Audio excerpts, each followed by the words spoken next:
வணக்கம். இந்த லேர்னிங் சீரீஸில் உங்களுக்கு இந்த ரோபோவில் எல்லாமே இன்ஸ்டால் பண்ணி கொடுத்துருப்பாங்க. இப்போ நம்ம இந்த ரோபோவில் எப்படி ஆப்ரேட் பண்ணுறது, எப்படி ஸ்டெப் பை ஸ்டெப் ப்ராசஸை ஓப்பன் பண்ணுறதுன்றதை பார்க்கலாம்.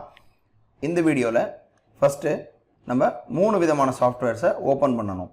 ஃபஸ்ட்டு அமிஃபீடை டபுள் கிளிக் பண்ணி ஓப்பன் பண்ணிக்கணும். அது ஒரு 2 நிமிஷம் ஆகும் ஓப்பன் ஆகிறதுக்கு. இது ஓப்பன் ஆன உடனேயே அமிஃபீடை மினிமைஸ் பண்ணிக்கணும். மினிமைஸ் பண்ணிவிட்டு அடுத்தது டைரெக்டாக லைவ் ட்ரேட் போகிறவங்க நெஸ்ட்டை ஓப்பன் பண்ணிக்கணும். நெஸ்ட்டு ஓப்பன் ஆனதுக்கப்புறம் மூணாவதாக அல்கோ ட்ரிக்ஸ் ஓப்பன் பண்ணிக்கணும். பேப்பர் ட்ரேட் பண்ணுறவங்க டைரெக்டாக அமி புரோக்கர் ஓப்பன் ஆனதுக்கப்புறம் டைரெக்டாக அல்கோ ட்ரிக்ஸ் ஓப்பன் பண்ணலாம். லைவ் ட்ரேட் பண்ணுறவங்க முதல் சார்ட் ஓப்பன் பண்ணணும், ரெண்டாவது நெஸ்ட்டு ஓப்பன் பண்ணணும், மூணாவது அல்கோ ட்ரிக்ஸ் ஓப்பன் பண்ணணும். அடுத்த வீடியோவில் நம்ம எப்படி ரோபோவில் செட்டிங்ஸ் பண்ணுறது, அது செக்மெண்ட் வைஸ் செக்மெண்ட் எப்படி பண்ணுறதுன்றதை விரிவாக பார்க்கலாம்.